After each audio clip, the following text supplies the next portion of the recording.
quero convidar você, mais uma vez, orarmos a Deus, para que agora o Senhor fale conosco por meio da sua palavra.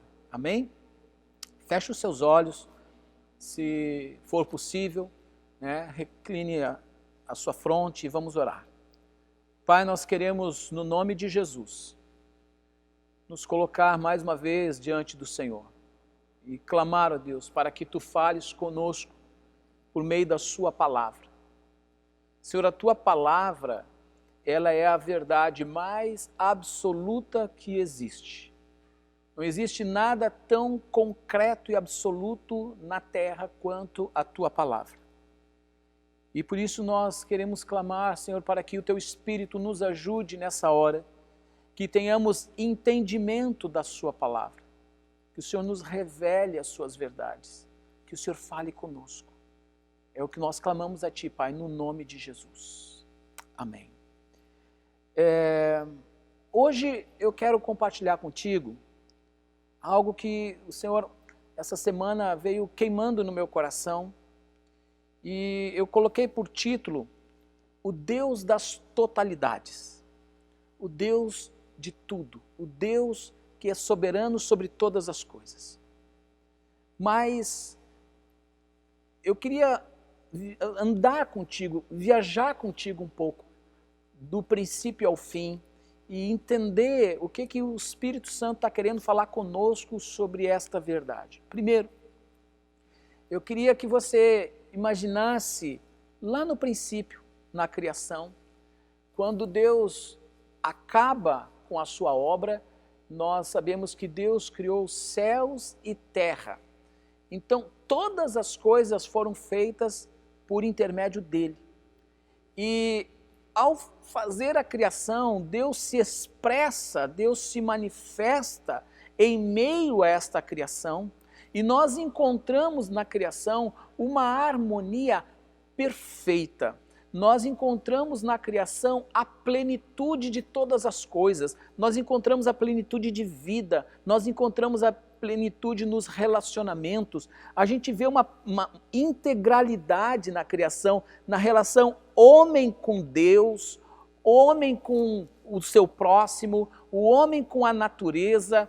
Não havia quebra nessas estruturas, não havia desarmonia entre essas partes, elas estavam amalgamadas, elas estavam conectadas. E a gente percebe nos relatos, na descrição bíblica, sobre essa expressão de vida, como se dava esse relacionamento sem nenhuma conturbação, sem nenhuma pendência, uma plenitude, uma integralidade.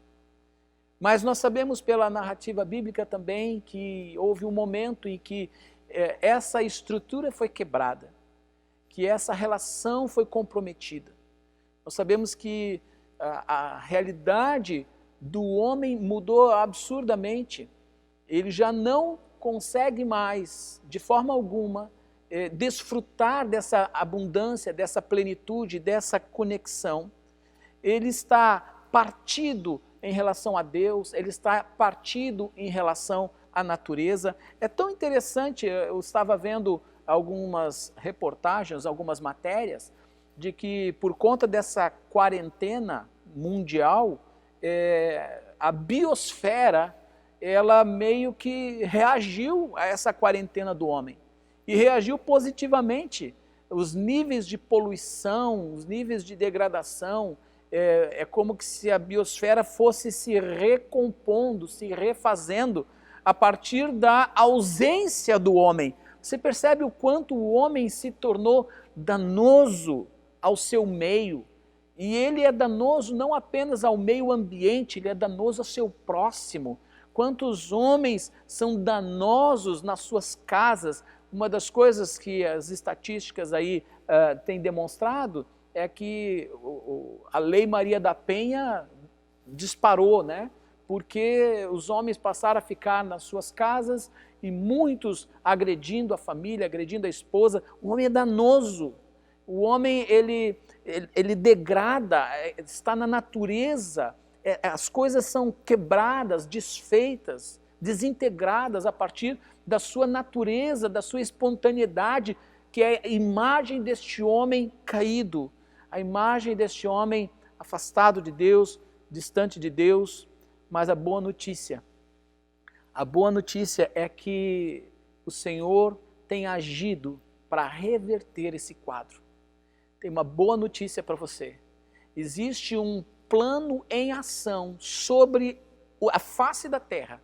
E este plano vai ter êxito, porque é um plano que vem de Deus, e nenhum plano que venha de Deus é frustrado, nenhum plano que venha de Deus, ele fica sem a sua conclusão.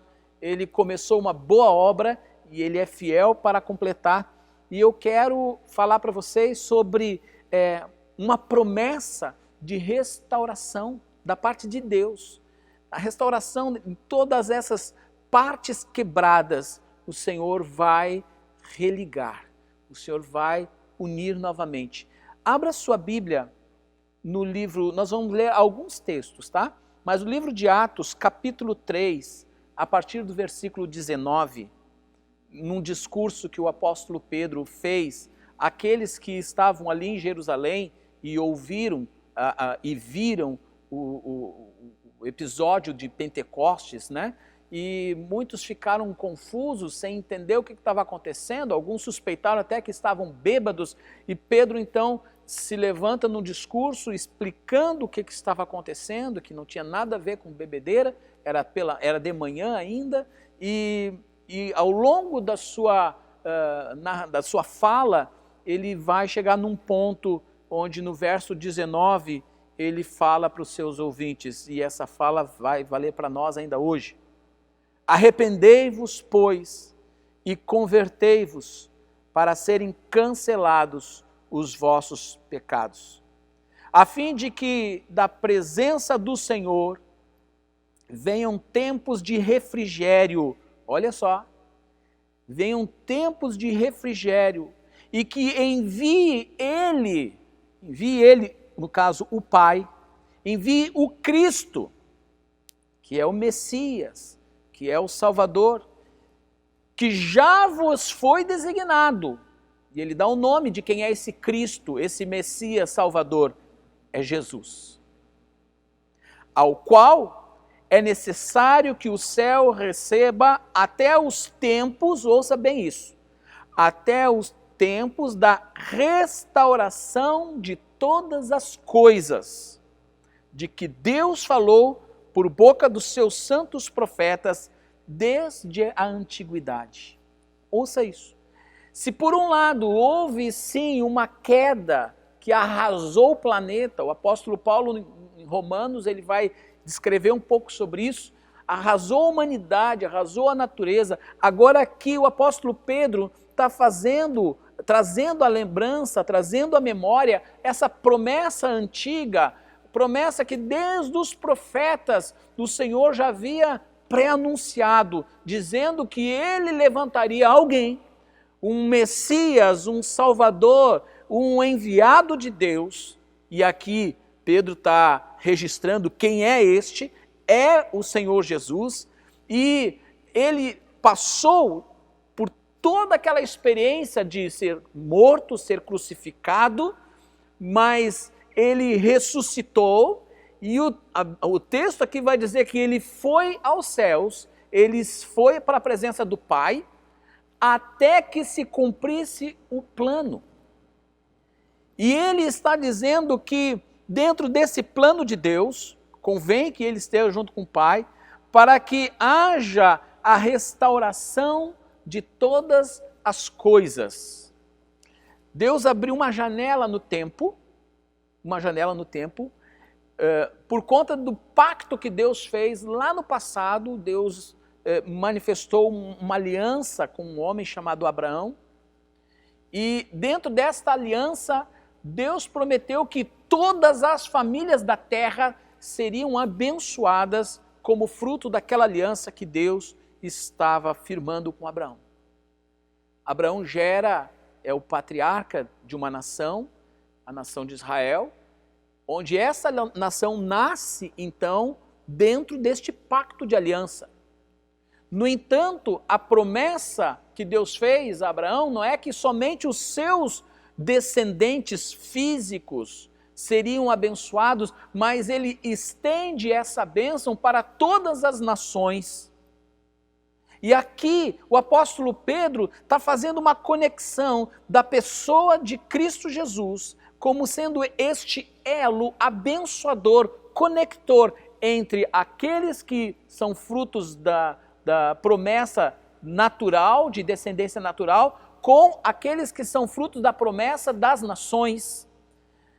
E é este tempo que se abre a janela para que os gentios conheçam e provem deste amor redentivo, esse amor que restaura, esse amor que reconecta, que traz a perspectiva da plenitude de Deus na vida do indivíduo novamente. A expressão ali, a restauração de todas as coisas, no grego a expressão no hebraico a expressão é tikkun olam, no hebraico tikkun olam, né? A restauração conforme a imagem lá do princípio, lá no Éden, antes que houvesse a queda, antes que houvesse o quebrar das coisas, o Senhor está trabalhando para que voltemos ao estado original, voltemos para uma condição privilegiada, mas é um processo, não é um ato instantâneo, não é um botão. E o grande agente conector deste milagre chama-se Jesus. Agora eu quero convidar você a ler um outro texto de 2 Coríntios, capítulo 5, 2 Coríntios, capítulo 5,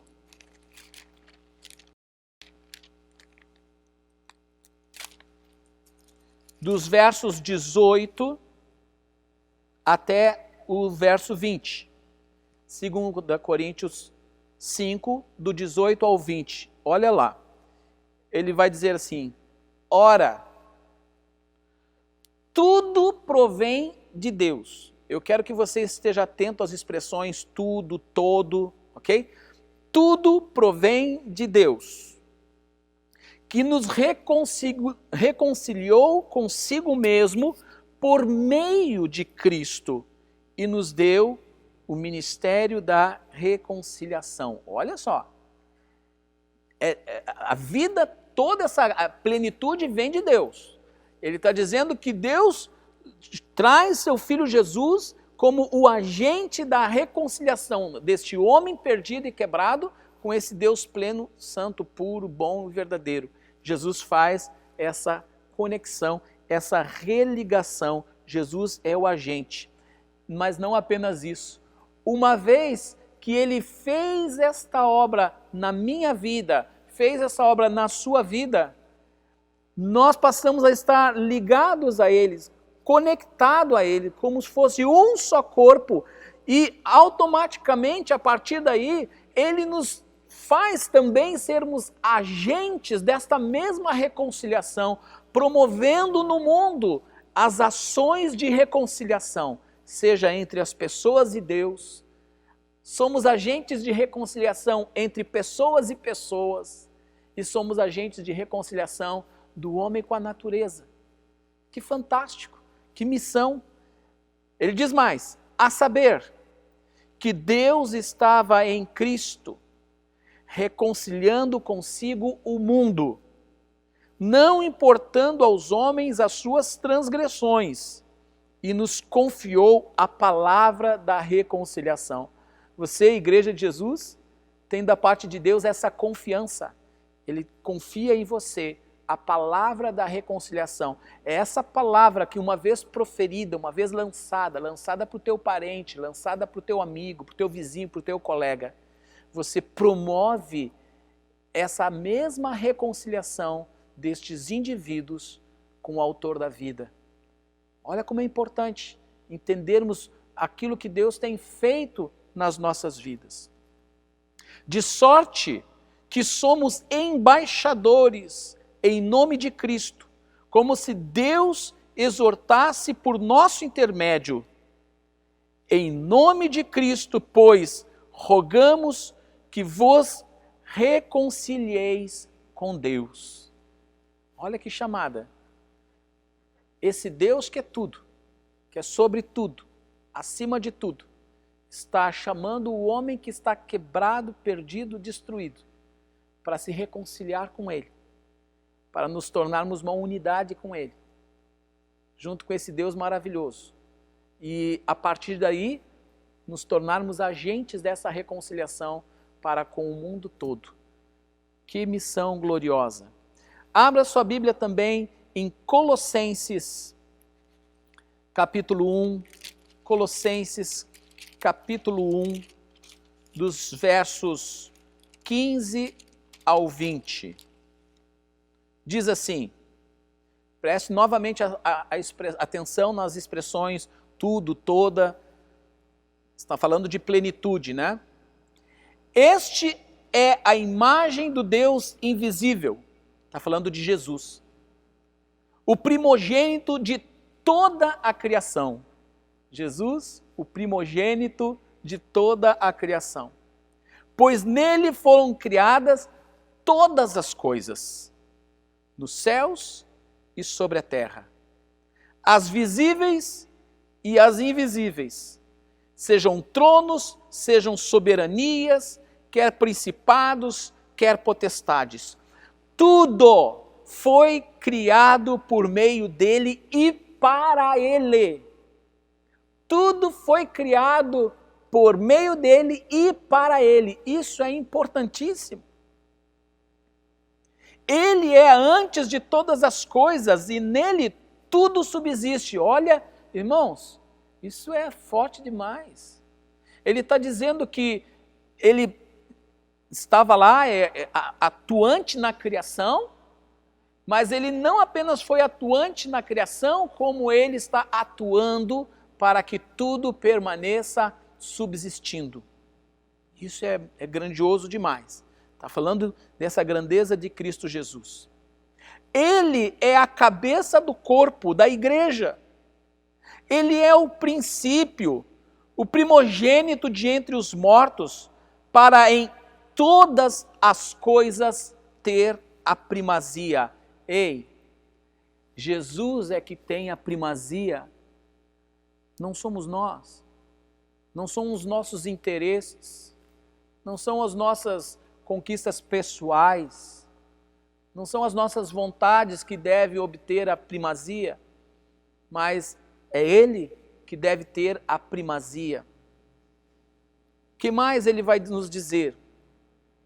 Porque aprouve a Deus, nele residisse toda a plenitude.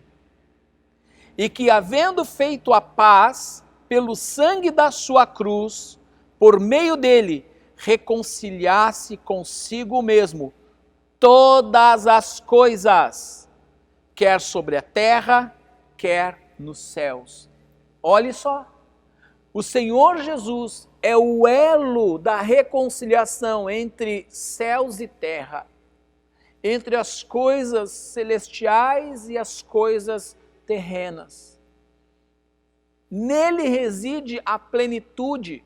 Eu gosto muito do texto de Mateus 28, quando Jesus se vira para os discípulos e diz: toda a autoridade me foi dada nos céus e na terra. Ele é Senhor de céus e terra. Eu estou tentando trazer para você aqui a compreensão desta grandeza, desta totalidade, desse Senhor de tudo, desse senhorio que Ele tem em suas mãos. E isso nos envolve, isso envolve as nossas vidas, isso envolve entender o nosso chamado, o teu chamado, a tua missão na terra, a tua postura. Fala da nossa integralidade. Abra comigo ainda Lucas 10, 27. Lucas 10, 27. Olha, não, eu vou deixar Lucas 10, 27 para o final. Vou deixar Lucas para o final. Vou fechar com o texto de Lucas. Antes eu vou ler ainda, dentro dessa ideia, 1 Coríntios.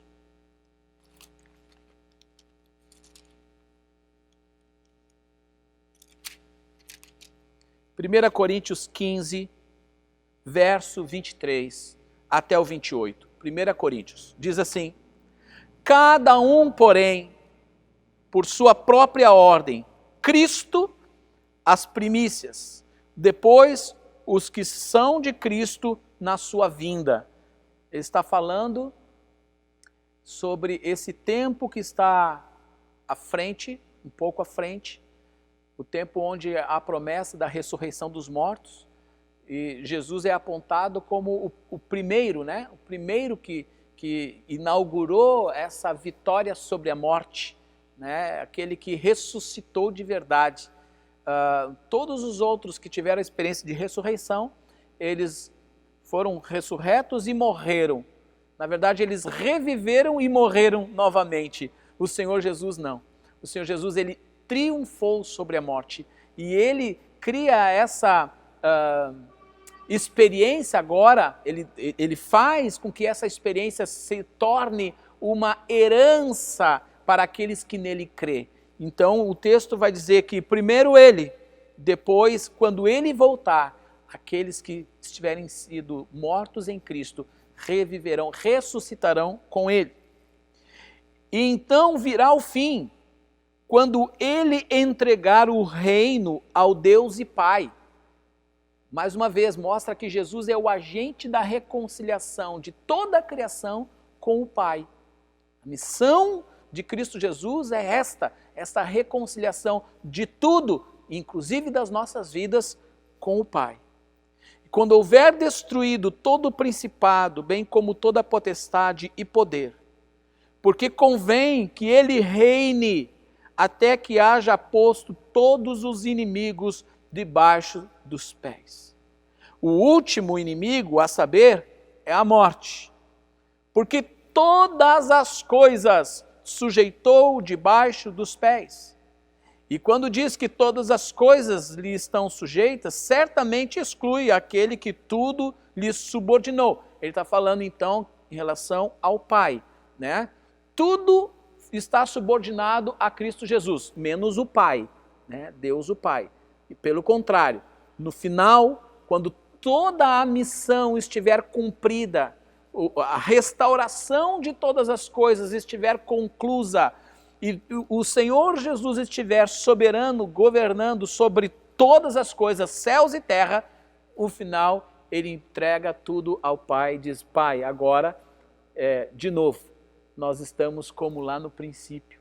Eu cumpri a minha missão, cumpri a minha tarefa, está aqui, a obra toda é tua, e agora o Senhor Pai reina sobre todos nós, sobre mim e os meus irmãos, inclusive. Que cenário, que coisa que nós aguardamos isso, está diante de nós, mas o Senhor é fiel para cumprir. Essa é a nossa esperança, para esse futuro que nós apontamos. Ou você não crê, ou a tua vida, os teus pensamentos estão em coisas e projetos limitados a essa existência circunstancial que estamos vivendo hoje, limitada, nesse corpo limitado. Saiba que a promessa de Deus vai muito além disso, mas que esse tempo é determinante. As nossas escolhas hoje, elas vão determinar a nossa realidade futura. Por isso, seja sábio, se coloque corretamente diante de Deus. E terminando a leitura desse texto, no verso 28 diz: quando, porém, todas as coisas lhe estiverem sujeitas, então o próprio Filho também se sujeitará àquele que todas as coisas lhe sujeitou, para que Deus seja tudo em todos. Deus seja tudo em todos. E eu quero finalizar com o texto de Lucas, que eu acabei deixando para o final. Lucas capítulo 10, no verso 27. E aqui eu quero chamar a tua atenção.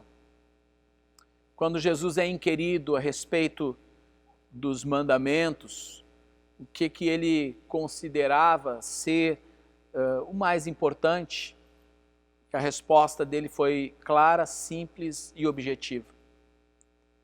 Ele disse: amarás o Senhor teu Deus de todo o teu coração, de toda a tua alma, de todas as tuas forças e de todo o teu entendimento. Você percebe que quando o Senhor Jesus, ele atua para a reconciliação do mundo todo com o Pai, ele não apenas atua no macro, ele não apenas atua na natureza, ele não apenas atua na humanidade, no caráter coletivo, ele vai pontualmente na minha vida, na tua vida, diretivamente, e ali ele manifesta isso. Deus quer ser tudo na tua vida. Ele quer ocupar todos os espaços da tua vida. Não há como dividir isso. Não há como ser menos do que isso. A pergunta que fica para nós agora, para você agora, nesse instante é: você tem amado a Deus de todo o teu coração? Existe essa totalidade de Deus em você? Ou Deus ocupa um espaço apenas, uma parte da sua vida? Uma parte é importante. Quem sabe o departamento religião na tua vida tem lá escrito Deus. Alguns horários específicos da tua vida está lá, diz agora é com Deus. Mas não é isso que o Senhor está relatando aqui.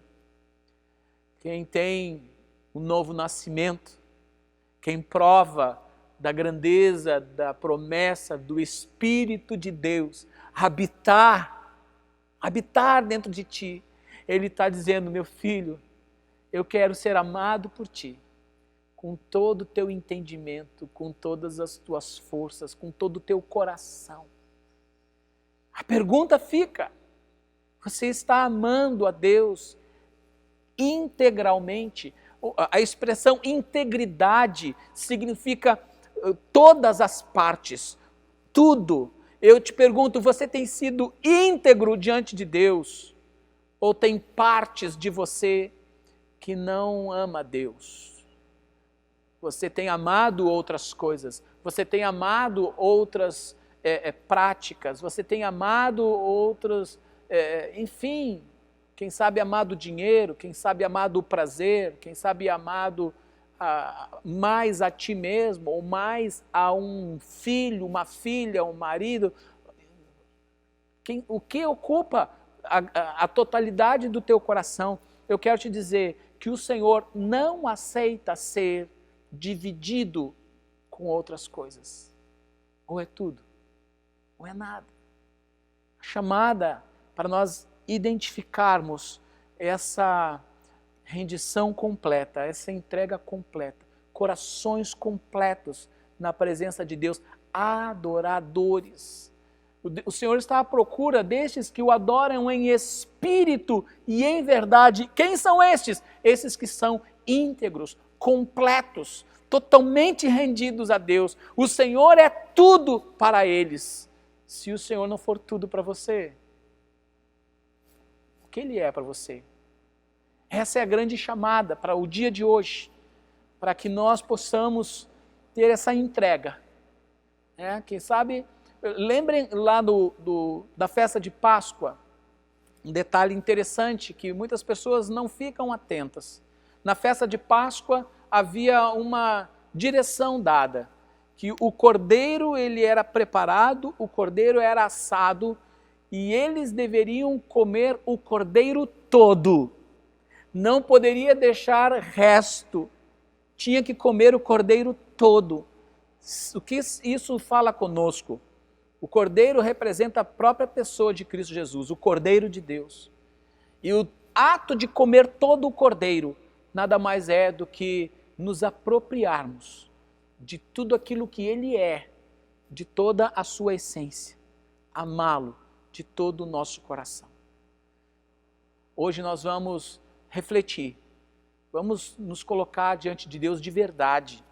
Esse é o nosso desafio para esse culto, para essa noite. que nós possamos estar sensíveis e restaurar quem sabe, o primeiro amor.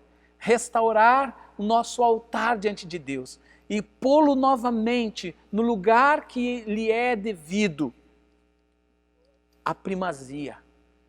Estarmos reconciliados na plenitude e provar dessa grandeza de Deus. Amém, meus queridos?